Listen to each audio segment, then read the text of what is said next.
Coach Galbiati, le impressioni dopo la partita e quel ultimo tiro dove un fallo non fischiato forse?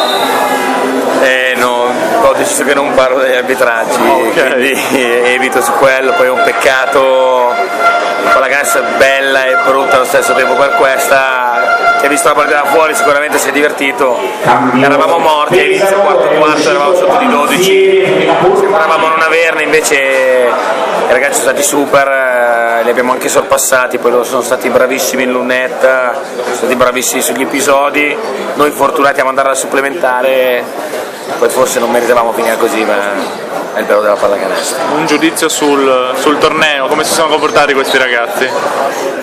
Abbiamo preso il girone probabilmente più tosto, con la più seria candidata a vincere, Biella che è venuta su con aspettative altissime, va a casa oggi perché secondo me ha speso tantissimo nel girone come abbiamo fatto noi, e quindi il torneo è stato divertente, duro.